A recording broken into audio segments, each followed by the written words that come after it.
حج کے سفر کے دوران ایک شخص کے والد کا انتقال ہوا، جس کا واقعہ حضرت سفیان ثوری رحمۃ اللہ تعالی علیہ یوں بیان فرماتے ہیں کہ میں نے دوران طواف ایک عاشق رسول کو ہر قدم پر خاتم النبیین صلی اللہ تعالی علیہ وآلہ وسلم پر درود پاک پڑھتے ہوئے دیکھا، تو میں نے پوچھا، بھائی آپ سبحان اللہ لا الہ الا اللہ کہنے کے بجائے صرف درود شریف پڑھے جا رہے ہیں، اس میں کیا راز ہے؟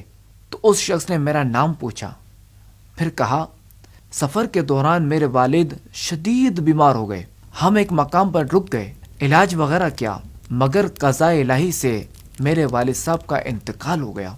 دیکھتے ہی دیکھتے ان کا چہرہ سیاہ اور آنکھیں ترچھی ہو گئیں اور پیٹ پھول گیا۔ یہ دیکھ کر میں گھبرا گیا اور روتے ہوئے پڑھا، انا للہ و انا الیہ راجعون۔ میں نے مرحوم والد کے چہرے پر چادر اوڑھا دی اور اسی پریشانی کے عالم میں مجھے نیند آ گئی۔ میں نے خواب میں انتہائی صاف ستھرے لباس پہنے ایک حسن و جمال کے پیکر خوشبودار بزرگ کی زیارت کی۔ ایسا صاحب حسن و جمال میری آنکھ نے کبھی نہیں دیکھا تھا اور ایسی خوشبو بھی میں نے کبھی نہیں سونگھی تھی۔ وہ بزرگ میرے والد مرحوم کے قریب تشریف لے آئے، چادر ہٹائی اور اپنا نورانی ہاتھ ان کے چہرے پر پھیر دیا۔ دیکھتے ہی دیکھتے مرحوم والد کے چہرے کی سیاہی نور میں تبدیل ہو گئی، آنکھیں اور پیٹ بھی ٹھیک ہو گئے۔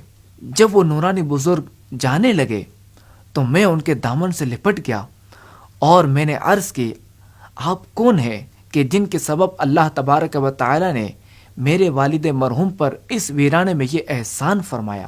تو ان بزرگ نے فرمایا، کیا تم مجھے نہیں پہچانتے؟ میں صاحب قرآن محمد بن عبداللہ ہوں صلی اللہ علیہ وسلم۔ تمہارے والد گناہگار تھے لیکن مجھ پر کثرت سے درود پاک بھیجتے تھے۔